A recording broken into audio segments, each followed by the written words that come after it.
ГСП онлайн. Городские новости сейчас.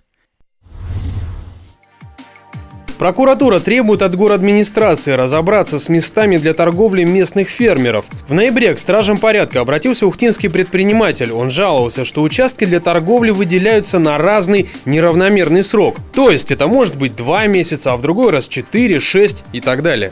Прокуратура усмотрела нарушение закона, поскольку сроки в отношении предпринимателей устанавливаются разные, причем срок не определен и может быть установлен произвольно.